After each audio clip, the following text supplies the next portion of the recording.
Hey guys, now back on Wednesday I got the Retro-Bit Super Retrocade courtesy of Amazon.com. Now the reason I bought the system is for the one thing that everybody raves about it, and that is the fact that you could add more games. Now you might think to yourself that's impossible since it already has over 90 pre-installed games, and that is true. You might think it's impossible, but it's not. And like I said, that was one of the reasons I bought this system, because a lot of folks here on YouTube, from John Riggs to Mad Little Pixels to Rolex Productions, We Dim, RGT 85, and many others, even came out on the channels with videos acknowledging and showing that you're able to do this via the SD card slot, which is advertised by Retrobits to be a place where you utilize an SD card to save states of the games already pre-installed in case you run out of space eternally on the system.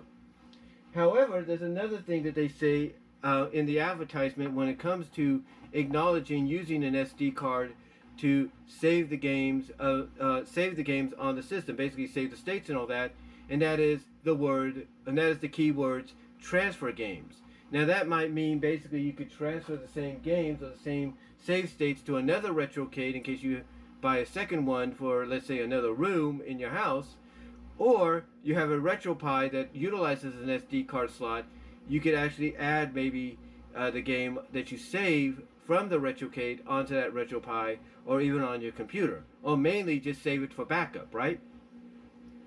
But like I said, the key two words there at the end were transfer games, which I've stated, to me, in my personal opinion, is Retrobit's own coded way of saying you could add more. And that's why a lot of people were raving about this system. Not just for the fact that you had over 90 pre-installed games officially licensed by the likes of Capcom, Data East, IRIM, and Tecmos, but now you also have the ability to add onto it. And the reason Retrobits, like I said, like I'm pretty sure a lot of people would agree with, didn't come out, right off the bat and state that, is because they knew it might cause them controversy and it might get them in a bit of trouble. So they basically coded it in a way, or worded it in a way, that kind of acknowledged that you could add more.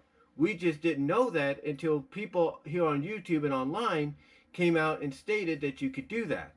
And the main reason they basically came out and stated you could do that is because what the Retrocade is an emulation machine. Yeah, so is the NES Classic, the Sega Genesis Mini, and the SNES Classic, and the TurboGrafx Mini. But neither of them, unless you modify it, hack into it, take it apart kind of deal, none of them allow you to add an SD card slot to the back, or any part of it, to add more games or save your states. You got to save your states of the games you play on those systems eternally, or internally, I should say. But the Retrocade, which just like them is an emulation machine, allows you to do that. And I think that's why, as I said in many videos before, Retrobit knew what they were doing when they brought the system out around the same time Arcade Run-Up was introducing these reproductions of actual arcade cabinets that you could play at home. So in my opinion, Retrobit knew what they were about to cause, basically about to have unleashed upon the world when they released the system. They just didn't straight out say it. They basically coded it and worded it in a way to where it made you think, is it possible? Now, as I've said before, a lot of people are right. An SD card basically is probably the most obvious way to go when it comes to taking ROMs you've downloaded onto your computer from emulation sites like ROM Hustlers, EmulationGames.net, etc., and dumping them onto, or basically utilizing the SD card to dump the files onto it and then insert it into the back of the Retrocade to basically play the additional games. But as I discovered, or came to the conclusion out of curiosity last night, you can also use a USB flash drive, thumbstick, or USB external hard drive to do the same thing. All you have to do is follow the same methods that you do with the SD card.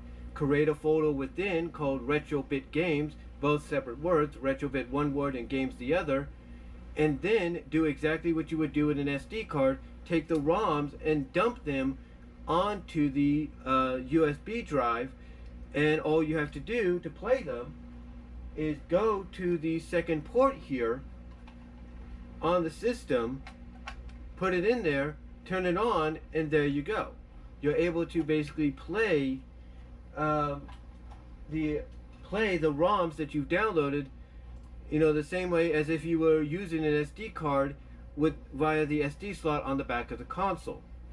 Now, one thing that WeDem mentioned in a comment they gave to my video that I uploaded last night talking about this is they asked the question of whether or not a USB hub was capable of doing both. Basically, you know, allowing the Retrocade to read the USB thumb drive or flash drive or external hard drive, and reading and acknowledging the second controller if you wanted to do 2 players.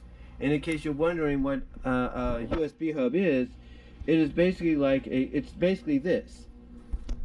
It's basically a switcher, or it's kind of like a switcher, the only, like with HDMI and audio video, AV if you will. But unlike HDMI and audio video, you don't have to use a little remote to press the button on to switch to the next signal of the device you want to utilize from the other, or get up and touch the button to do it. No, instead it reads it all at once. The USB hub reads all the devices at once. So that is a good question to look into, and maybe myself or maybe even WeDem or whoever will explore that possibility later on and do a video on it. However, that's not the only thing I want to talk about here. Because you see, I'm sure the one question a lot of people have when it comes to emulation and ROMs, whether you play them on your computer, your Retropie, or your Retrocade, the one question I'm sure a lot of people have is it legal? Is it right? You know, and basically the big question is, why don't these publishers do anything about it? Well, let me answer that for you.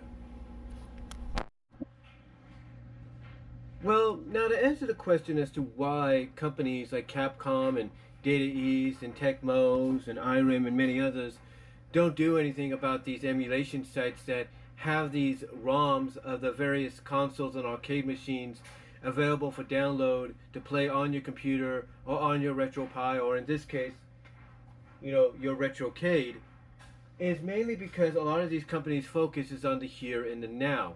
Now, I'm not saying they don't care about what they've done in the past. I mean, when a company like Arcade1Up or Retro-Bit comes to them and explains what they plan to do, and it involves basically these classic games, then yeah, they're going to put their attention on those classic games and give the green light, if you will, to Retro-Bit and to Arcade1Up to utilize these games to put onto the systems. Like with Arcade1Up, the reproduction of the arcade cabinets to play at home, and Retro-Bit for a system like the Retrocade. But again, the question is, why don't they do anything about the emulation sites that have these ROMs? And like I said, the main focus is on the here and the now. And there's so many games that were published and developed and released in arcades, on consoles and all that, that it would take a huge amount of time and effort from a lot of these companies, from Capcom to Nintendo to Sega and whatnot, to basically corral all the ROMs that have been dumped online that people download to play on their computer, play on their Android, the Retrocade, Retropie, whatever. It would take them so much time to corral all of that to prevent it from happening.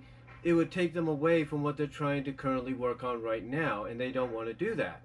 Their main focus is the here and the now. Now, are they aware of these emulation sites? Oh yeah, definitely.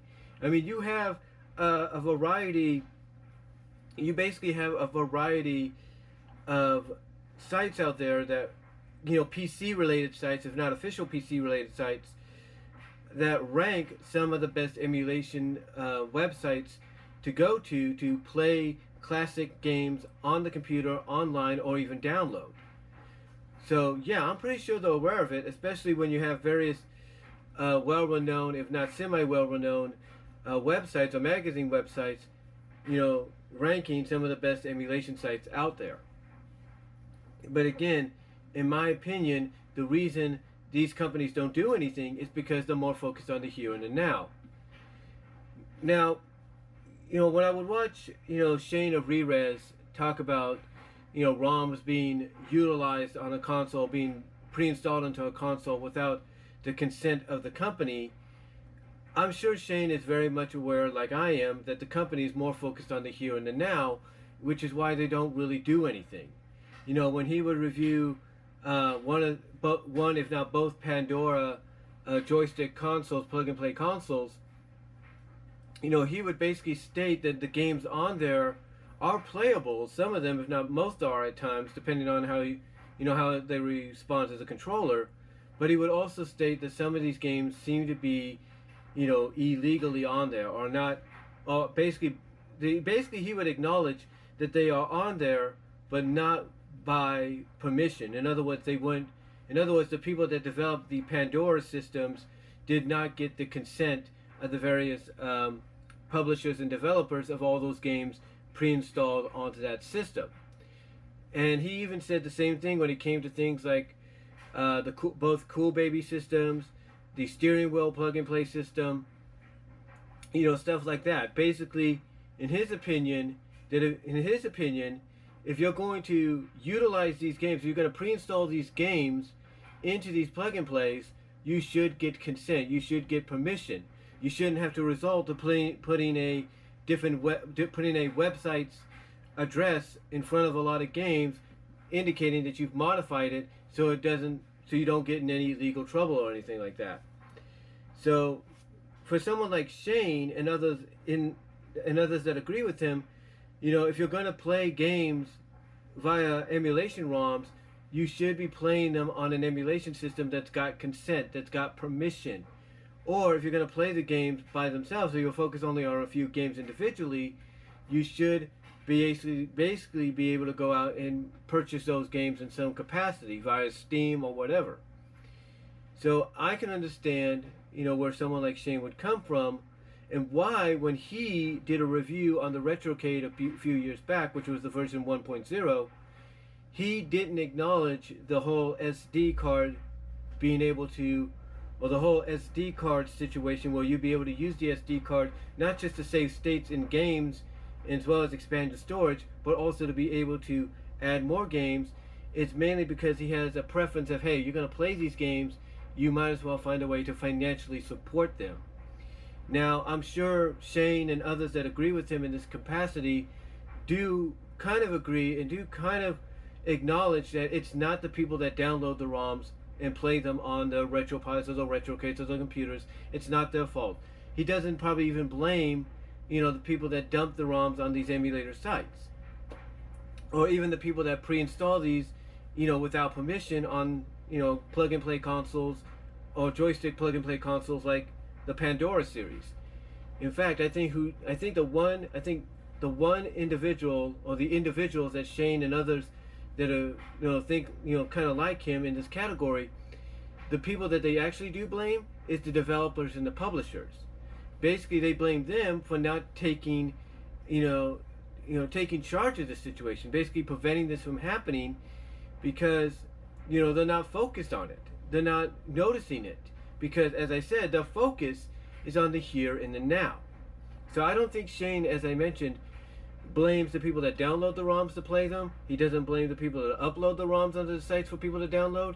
Nor does he blame those that take these ROMs, modify them, hack them, whatever, and pre-install them onto systems without consent. He blames the publishers. He blames the developers for not taking action in preventing this from happening. But again, like I said, and I know I'm repeating myself here, the main focus for a lot of these developers is the here and the now. So to me, the reason a lot of these publishers don't do anything, despite how controversial this is, or how not right this could be, or illegal this could be in people's eyes, is because basically, they're more focused on the here and the now. And by focusing more on the here and the now, and on occasions kind of tilting their head towards the past in case, a company comes and approaches them with an idea they have for a future cabinet or console, by focusing more on the here and the now, they're basically just giving away, in my opinion, they're just giving away and saying, go, have fun with our ROMs. We don't care, because we're more focused on what we're doing now instead of what we did then. And that's why a lot of these consoles, a lot of these ROMs, I should say, are being downloaded or at these emulation sites, and why a lot of these emulation sites have popped out throughout the years in the past decade, because a lot of these companies, publishers, don't give a darn or don't give a crap about what they did in the past. They just focus on the here and the now. And as I said, the only time they ever focus on the past is when some kind of company like Arcade 1-Up or Retro-Bits approaches them with an idea for a future cabinet or console. But with that said, what's so interesting about ROMs? What is so interesting about, emulation ROMs that makes people want to download them? Well, I'll tell you. So what makes emulation ROMs so intriguing and interesting and very appealing to a lot of people, even those that may not be totally a fan of them? Well, I think it's because of the fact that the ROMs come in a variety of ways. One thing that I think I alluded to just previously was about how Shane, when he would talk about the Pandora joystick consoles, plug-and-play consoles, or things like the Cool Baby systems, he noted that sometimes some of the games, mostly like let's say on the Cool Baby 2, which was basically the Cool Baby Super Famicom clone, which was anything but a actual clone of the Famicom. Basically, he noted that out of all the games installed there, there was a lot of modifications, basically of very well-known games. Like, he pointed out some modifications to Adventure Time with Mario in his place, Mario in the place of Buster Bunny or any of the characters in Tiny Toons. He mentioned how, Mario Brothers was basically hacked into basically a WTF what kind of game, alien like game or whatever you want to call it. So yeah, Shane has given his own opinion on that, and again, that's what's interesting about ROMs emulation wise, is you never know what you're going to get alongside the actual game. For example, basically, one of the games that I recently obtained over the past few years on actual NES cartridge was Kung Fu. Now, Kung Fu was one of the first black box games that came out when the NES debuted. And I recently obtained it through the emulation ROMs once again. And what's interesting is you get not one, not two, but a variety of different versions of Kung Fu. You probably get some upscaled, harder versions, because one of the things people like to do is modify the game to be, they keep it the same, but they increase the difficulty. They make it more harder. They put it like at things like extreme level or, hardcore level, stuff like that. But the game will be kept the same, except the only modification is the play is a lot harder and tougher to go through. The other thing about these ROMs, the one thing that's very unique about them, like I said, is you get different kinds of versions of the games. And like I said, going back to what I talked about with Shane when he would talk about the Super Famicom Cool Baby 2, is he noted that there was a lot of modifications to games where characters were added in there where they were not originally meant to be.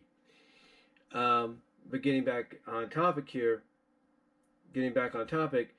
basically the one thing with Kung Fu is it's one of those NES games that could be modified and hacked on several different occasions. For example, not only do you get Kung Fu and maybe some harder versions of Kung Fu, but you also get versions called Blind Fu. You get, basically they have the Thomas character, I guess, blindfolded or acting like a blind man or something. I don't know. I haven't played that one yet. But they have a version where Thomas is remodified and redesigned somewhat as He-Man. It's basically the Thomas character, but instead they put him in the He-Man outfit, and all the characters he's going up against are Skeletor's minions, and I guess the goal is to save Teela from Skeletor or something. I don't know. But there's another version of Kung Fu that I can't even fathom somebody did this. But I thought basically, the way they modified it is they would have a certain special extra ability for Thomas to utilize on the enemies. But no, that wasn't the case. Basically, I'll put it this way: one of the hacks and modifications of Kung Fu that they did, that you get with this zip file of Kung Fu, because you get a variety of different versions of Kung Fu. Like I said, you get the more extreme, harder versions of Kung Fu, which are the only things that are modified about the game. But then you get all these other different hacked versions, including He-Man. The one thing about this version of Kung Fu is they basically took a version of Kung Fu, hacked and modified it into basically an Atari porn game. An Atari porn game with a Kung Fu theme. I'm not joking about that. I'm not joking about that. Because basically all the characters, and I'm assuming the Sylvia character, are all naked. They are all freaking naked. You know, even the enemies, all naked. Everything is out. Kind of like with the that one Mario game hack on the, I think it was the Cool Baby or something, the Super Famicom Cool Baby that Shane talked about. Yeah, it's kind of like that. And I'll tell you, it shows you how easy, you know, classic NES games and maybe even SNES games and Genesis games of that era are to modify and hack. You know, if they're able to do something like that. You know, but, you know, that's not the only interesting thing about, you know, the ROMs and all that, you know, the hacks and everything. I mean, Paperboy, get a load of this. Paperboy has the original Paperboy, the NES version. When you get the NES version of Paperboy, it has the original Paperboy game. It has, I think, spiked difficulty versions of it. But then it also has hacks called Knife Boy and Paper Girl. And I'm like, okay, Paper Girl I can understand because I think they tried that one time. I think they had a sequel of Paperboy where you played as a girl as well. They did, Paperboy 2, and I think you played as a female paper deliverer, or paper girl. But basically, when you look at one of the modifications, it's called Knife Boy. So my thought process is basically instead of throwing papers, you're throwing knives. Okay, you know, and again, that's a part of the unique and interesting thing about ROMs that gets people's attentions, because you never know whether or not you're just going to get the regular version and maybe some international versions along with it, or you're going to get some hacked versions that make you kind of tilt your head and go like, you know, what the blank am I seeing, or what the blank am I playing, you know? But what's also interesting about ROMs sometimes, and, you know, whether people like the idea or they don't, is you can play games that weren't, you know, originally released in your region, and games you didn't even know about either. For example, we know that Sailor Moon is a very popular anime franchise, anime Magical Girl franchise, probably the standard bearer, if you will, of the 80s into the 90s even now. But here's what's interesting. Nobody, and I'm sure nobody, until these ROMs came out or until the internet started to really become what it is, nobody knew about the fact that there was an actual NES. There were actual, not one, not two, but several Sailor Moon games released during the Super Nintendo, Sega Genesis era in the 1990s, early 1990s, even one in the arcade. One of them in the arcade, I don't know if this, yeah, I think this was an arcade. It is basically a board game. It is a quiz board game with the Sailor Moon characters. You have two of them, which are beat-em-ups. I think one is called Sailor Moon S and Sailor Moon R. And then the other Sailor Moon one, which I can't think of the name of right now, is a fighting game. It's a tournament fighter. So you get to choose like from Sailor Uranus, and you can pick her opponent. And that's kind of cool. You can pick who you play as, or you fight as, and you can pick the opponent. So let's say you want to play as Sailor Uranus, you could pick Sailor Mars for her to go up against, and there you go. So, yeah, I didn't even know there were Sailor Moon games. Nor did I know there were Mobile Suit Gundam games, and I'm kind of a fan of Mobile Suit Gundam, if you will. I am basically kind of a fan of Mobile Suit Gundam. I mean, I like the premise of it and everything. So to find out that there's not one but two different fighting games, tournament fighting games of Mobile Suit Gundam is kind of amazing. because you get one from an arcade perspective. I think it's called EX Rev or Review, EX Review, or something like that. It's EVUE, Revive or Review. And the other is just called Mobile Suit Gundam Z. And they're both tournament fighters. And one of them, I think, is for the Famicom, Super Nintendo.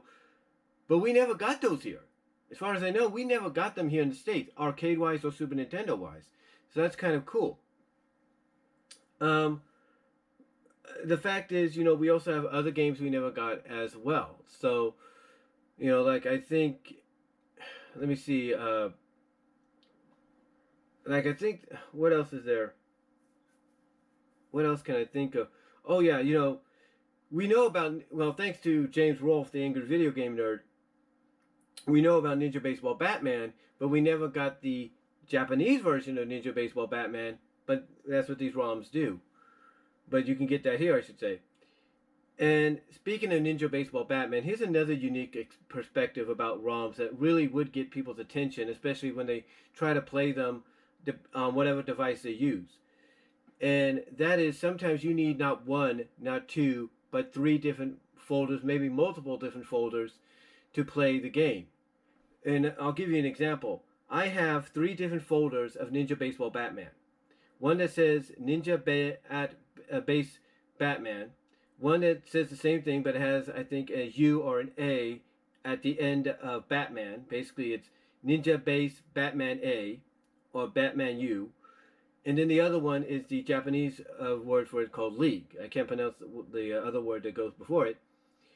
And you need basically those other 2 to play Ninja Baseball Batman, the Japanese version. Now, I tried to compress the files all into one folder, one zip file folder, didn't work. And the same with WWF WrestleFest. You need to have, from what I can tell, you need to have the files WWF WFest, you need WWF WFest U, and then you need WWF WFest A, and then when you click on the A, the WWF WFest A folder, then you can play it as long as you have the other 2. The same with the Real Ghostbusters arcade. You gotta have Ghost B file, the Ghost B zip file, to go with the Ghostbusters, the Ghost B 3 file, and then you can play the Real Ghostbusters arcade game. I know it's kind of strange, and everything, but that's how you can play these games. And that's another unique factor, is discovering different ways of playing the game. Sometimes you don't have to worry about that. Sometimes you just download the file. You know, sometimes you have to rename the file itself to make it playable.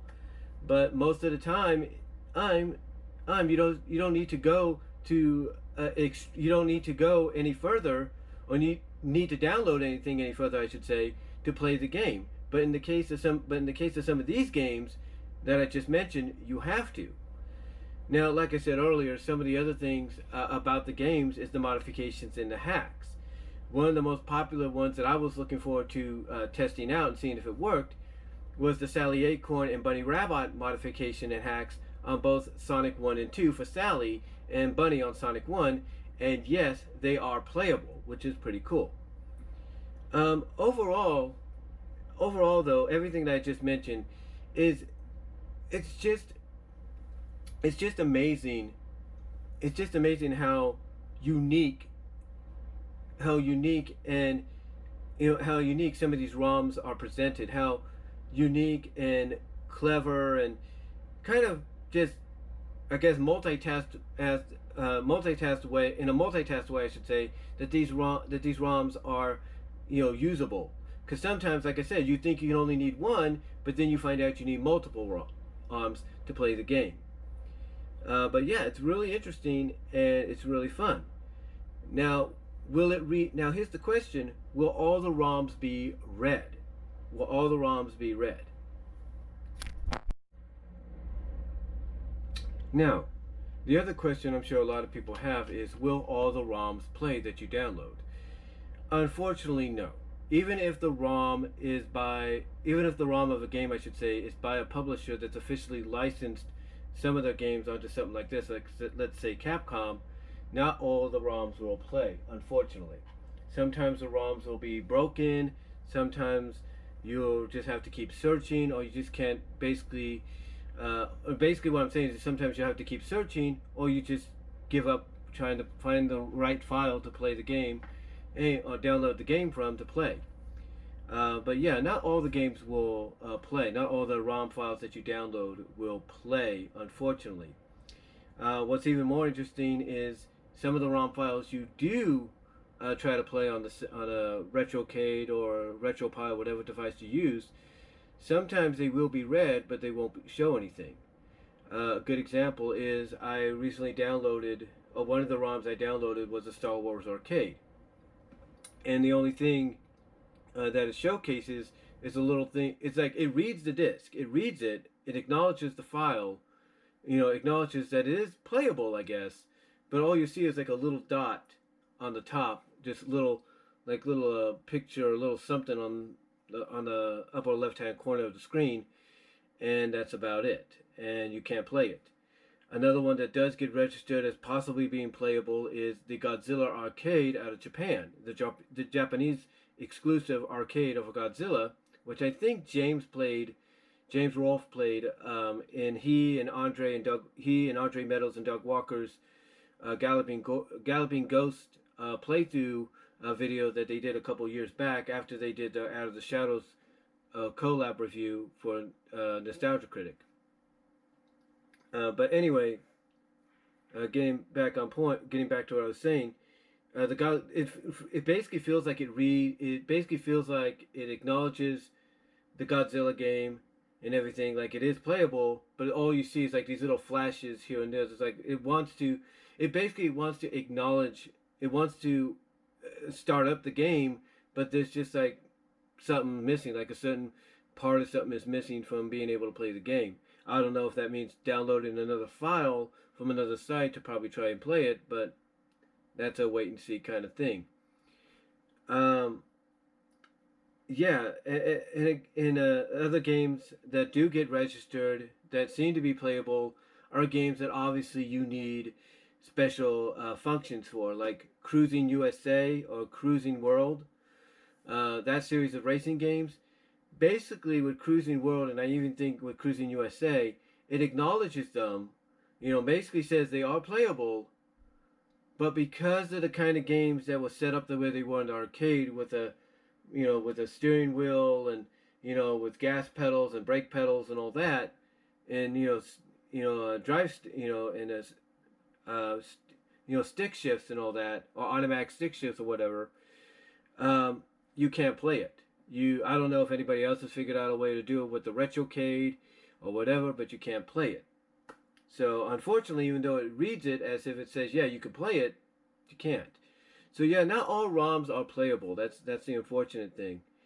And sometimes if a ROM is playable, sometimes you might get a bit of a lag at first, but it will work. So yeah, again, not all ROMs are playable, unfortunately. I wish they were, and I'm sure I'm not the only one, but they're not. They're not all playable, and I think that's something that, down the line, if Retro-Bits decides to do another reversion of the Retrocade or bring out a newer version of it down the line, like a more improved version, which has not one, not two, but 4 USB ports on the front, and you're still able to probably, add more games. Hopefully they address that issue and you could play something like Cruising USA without the reliability of a steering wheel or something like that, and they kind of make sure it's modified in a way that's more playable. But yeah, it's games like that you can't really play, and everything. So most of the other games, though, like I said, surprisingly, the ones that were developed by those that officially licensed games for the Retrocade, if you will, most of those games are playable. They take a bit to decrypt, as they say, but they are playable, which is a big surprise. X-Men vs. Street Fighter plays, Marvel vs. Capcom plays, Marvel Superheroes vs. Street Fighter plays, Metamorphic Force, it plays. So a lot of these games do play, especially by the publishers and developers that officially license some of the games for the Retrocade and places like the Arcade 1-Up. But in the end, is basically still, but in the end still, the question is basically asked at times, is this still, is basically these emulation and ROM these emulation sites with these downloadable ROMs, is it is it still controversial, or is this just something that now exists and the companies, publishers just don't care? Well, to answer the question of whether or not even now having emulation sites like romhustlers.org and emulationgames.net and others like them, if it's still controversial to have them around, or it's still kind of wrong to have them around, that's up for debate. But basically, as I said earlier, if there's anything wrong with these sites, if there's anything wrong about them, a lot of the developers, from Capcom to Nintendo to Sega to whoever, would be coming down upon these sites with a vengeance, and they would not only be coming down upon them with a vengeance, but they would be preventing them from ever existing again. Ever allowing stuff from ever existing again in any kind of form. They would come down upon them to the point that basically, you might as well enjoy the ROMs you have, because if you try to go back to these sites and download them again, just like I mentioned earlier with the NES Popeye link on the romhustlers.org, where it said it was ESA protected, basically that's what you're going to expect in the future, or that's what you would have expected in the future, or at any time, I should say, had these companies came down upon these sites, because every downloadable link to a ROM would be gone. They would be removed. So the way I look at it, because of the fact that none of these companies have taken the time and the effort, because as I mentioned earlier, they're more focused on the here and the now, to really come down upon these sites for what they did, and for the fact that obviously they know about their existence, because you have various online magazine sites or gaming magazine sites ranking some of the best emulation sites out there. The reason, again, I don't think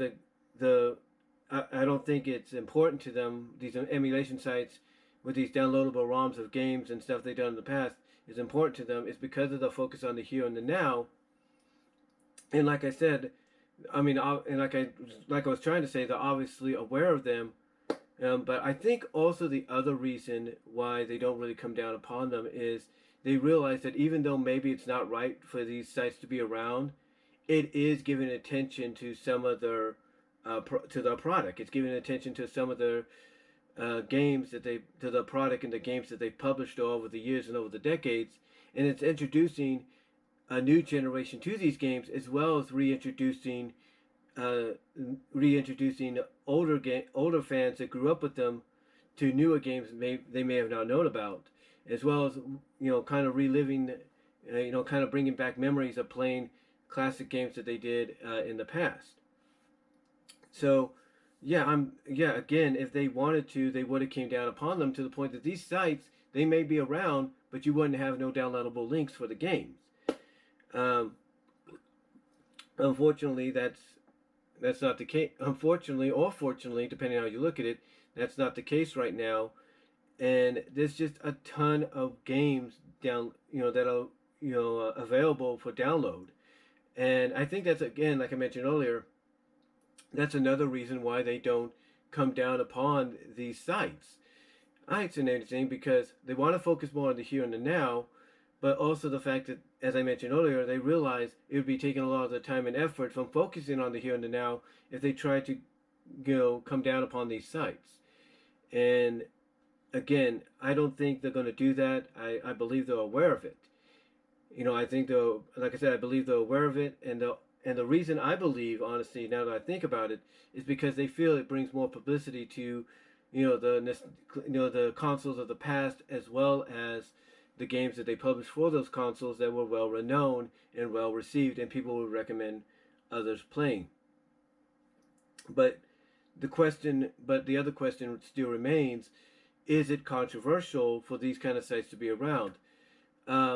And And you, in some people's opinions, yes, because basically you're just, instead of financially giving your money or something to help support these games, you're just getting them for free. So some of them look at it from a controversial standpoint, from that, or look at it from a controversial standpoint when it comes to that.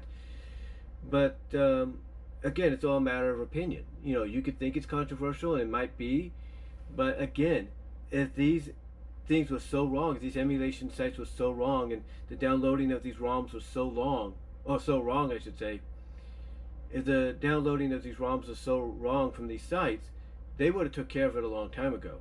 I mean, Sonic Retro is a site that plays host to a lot of downloadable, modified hacks and everything of Sonic games, like I mentioned earlier, like with Sally being in Sonic 1 and 2 instead of Sonic, and Bunny being in Sonic 1. If they wanted to, they could have came down upon Sonic Retro and made sure those links became dead and gone. But they didn't, because it's bringing more attention to the product, even if it's being modified and having Sonic replaced with another character. So overall, again, is it controversial? Like I said, it's a matter of opinion. But I don't think companies like Capcom all the way up to Nintendo and Sega and all them, I don't think they really mind at all, because even though they may consider it wrong and everything, they're more focused, and I know I'm repeating myself saying it, but they're more focused on the here and the now, and not so much on the past, unless somebody approaches them and says, hey, we got this great idea for a retro console cabinet. Then they'll start focusing on their past to probably contribute to that project. But I think also, as I mentioned earlier, it introduces a new generation to these classic games, especially some games based on franchises that allow them to see where the root of that franchise game-wise came from. It allows them to play it like that, and again, it also reintroduces older players to games they used to play in the past, bring back those memories, as well as introduce them to games they've never played before because they were never released in their region. Like I mentioned with Sailor Moon, I didn't even know there were Sailor Moon games out around the time of the Super Nintendo's release, especially when you have two of them being beat-em-up games, one of them being a tournament fighter, and then one being a arcade game, which is basically a board game, quiz game, if you will, featuring Sailor Moon characters. And the same with Mobile Suit Gundam. So yeah, again, I'm sure they're aware of it, and I think the reason they're not going after them is because it helps bring that attention, even though they probably know, yeah, this isn't right for these people to do. But you know what? As long as it brings attention to our system, to what we've done in the past, to the games we brought in the past, maybe it'll inspire the gamers, the fans, to want to see continuations or reboots of those games for a new generation and the newer consoles. So anyway, though, yeah, it's up to a matter of opinion whether you think it's wrong or it's controversial. So overall, that's just my thoughts over basically on the emulation sites and ROMs, and how, in my opinion, I view them, and how I think others view them, and why some people like Shane at Re-Res and others don't really kind of support it that much, even though they probably don't put the blame on those that download them or pre-install them and all that, but mainly put the blame on the publishers and all that for not being responsible and taking action. Again, just giving my opinions and all that. But overall, I hope you enjoyed this video. I know I stuttered a little bit. I kind of rambled a bit, so I do apologize for that. I'm going off script here in this video. I'm going off what comes to my mind. But let me know what you all think down below. Let me know what your thoughts are on emulations and ROMs overall. Do you think they're good? Do you think they're bad? Do you think they help bring attention to the company that published them for when it comes to even maybe future releases based on those games? What are your opinions? Let me know down below, and let me know how you install the ROMs onto your Retropie or Retrocade or your computer. Do you utilize an SD card, or do you go the route that I've discovered you can go down, and that's a USB flash drive or USB external hard drive instead? But again, thank you all for watching. Comment down below, and I am out. Have a good night, guys.